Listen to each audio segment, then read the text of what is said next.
Halo cuy, nama aku Rudi Gunawan. Bagi yang belum kenal, salam kenal semuanya.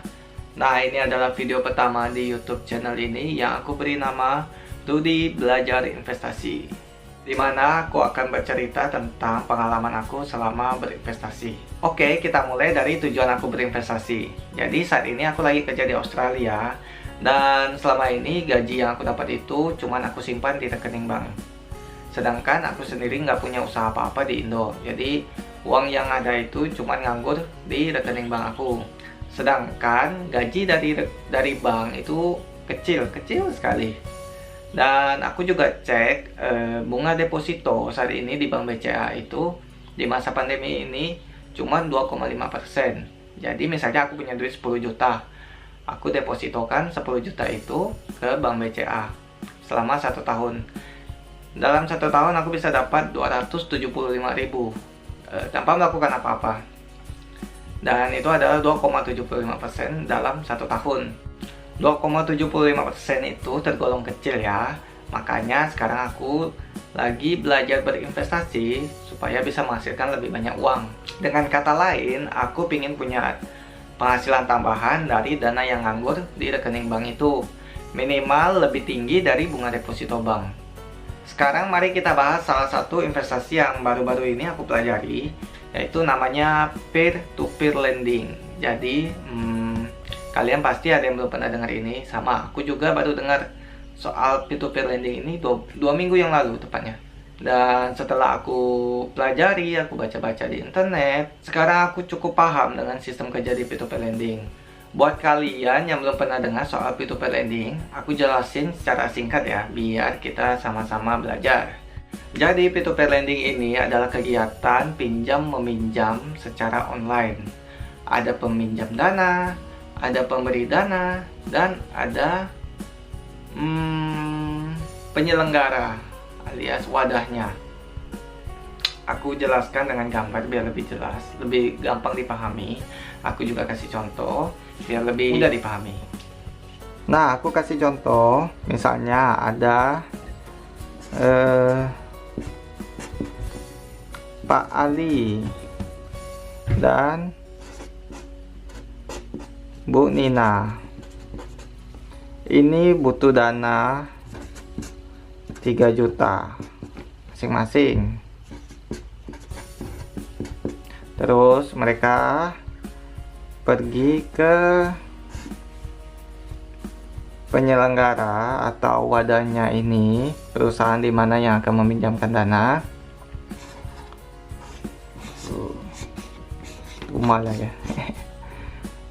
Mereka akan pergi ke penyelenggara untuk meminjam dana 3 juta.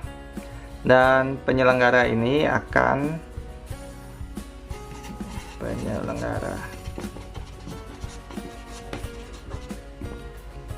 Penyelenggara ini akan melakukan survei kepada Pak Ali dan Bu Nina buat memastikan kalau mereka ini mampu membayar kembali, dan tujuannya itu jelas. Misalnya Pak Ali butuh dana 3 juta buat usaha, Bu Nina butuh dana 3 juta buat modal usaha.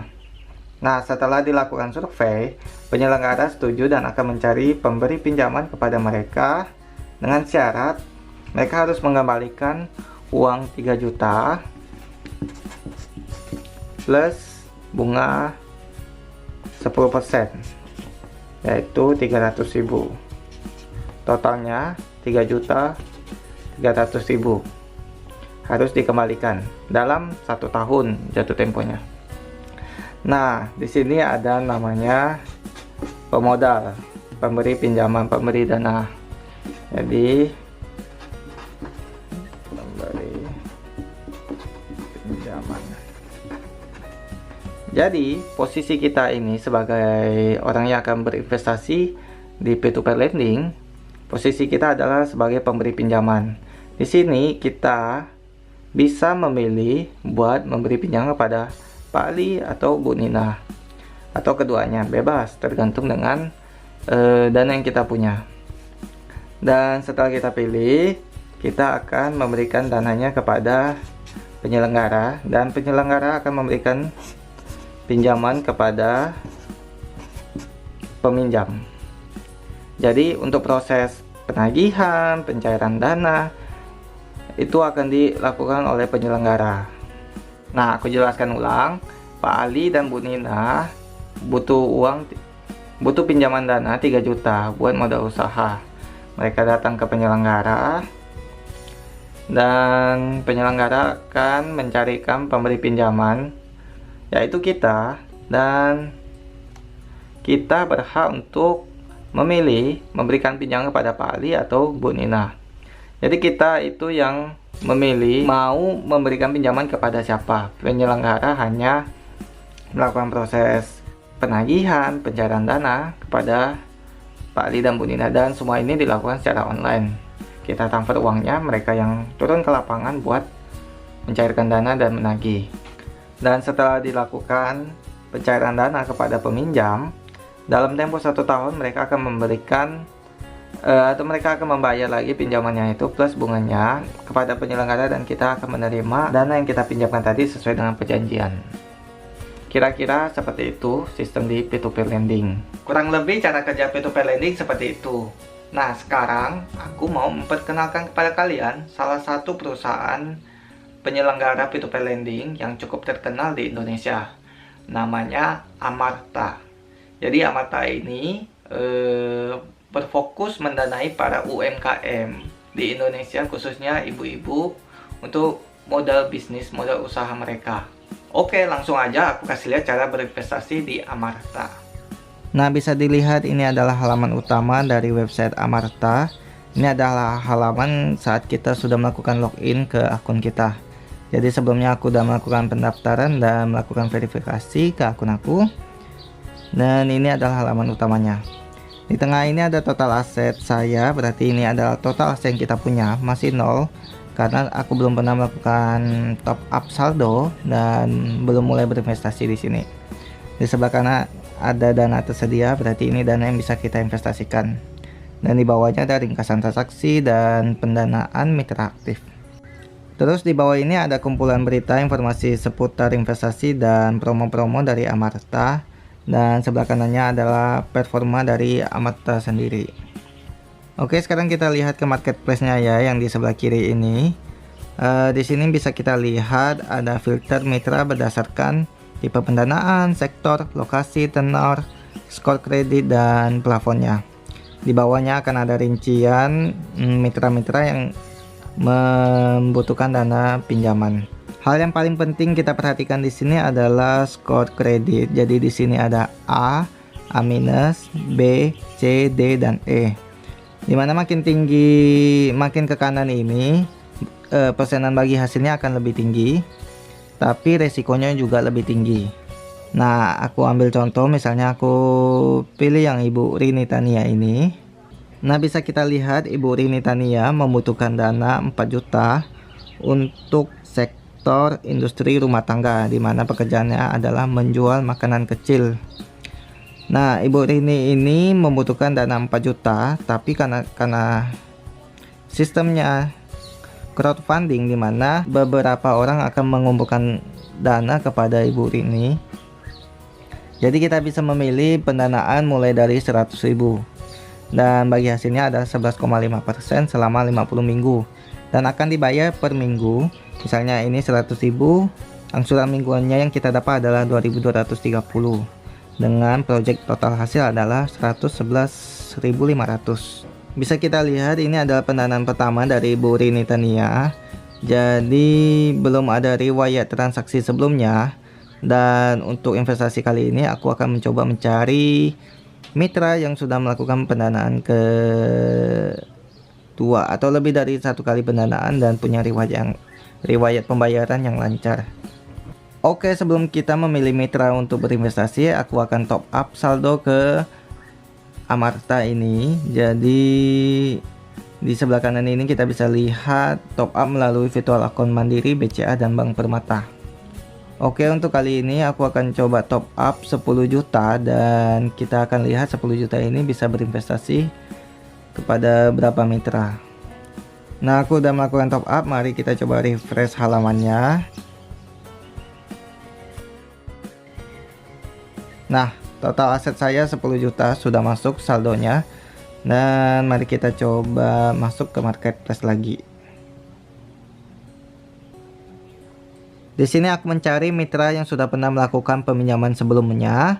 Bisa dilihat dari profil mereka ini merupakan pendanaan keberapa. Dan aku akan melihat riwayat pembayaran sebelumnya apakah lancar. Kalau lancar, aku akan langsung berinvestasi ke mitra ini.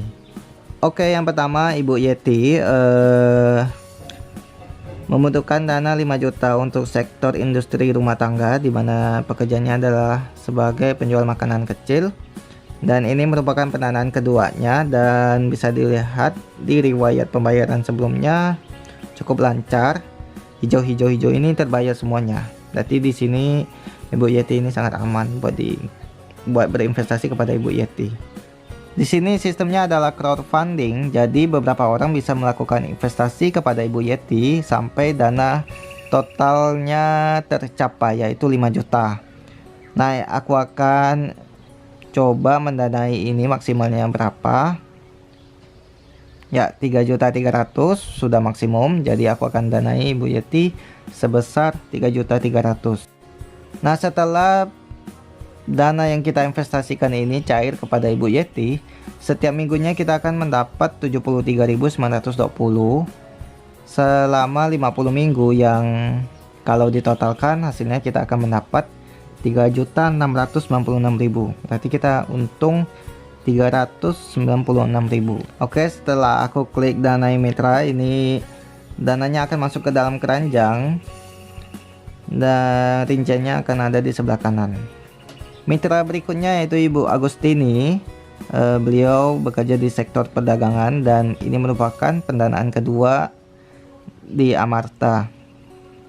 Beliau membutuhkan dana 5 juta, dan kita lihat riwayat sebelumnya ini sangat lancar. Oke, aku akan danai 300.000 kepada Ibu Agustini. Mitra berikutnya yaitu Ibu Yano Aneko, dan beliau bekerja di industri rumah tangga. Dan bisa dilihat di sini ini merupakan pendanaan keduanya, dan riwayat sebelumnya juga lancar. Jadi aku akan berinvestasi kepada Ibu Yano. Mitra berikutnya yaitu Ibu Aisyah yang bekerja di sektor jasa, dan jenis usahanya adalah daur ulang. Ini merupakan pendanaan kedua, dan bisa dilihat di riwayat transaksinya juga lancar semuanya. Oke, aku udah selesai memilih mitra. Sekarang kita akan lanjut ke pembayaran, dan ini adalah halaman pembayarannya. Kebetulan hari ini tanggal 6 ada promo dari Amarta, yaitu kita akan mendapat bonus 100.000 dengan menggunakan kode promo Merdeka 100k. Oke, aku akan masukkan kode vouchernya.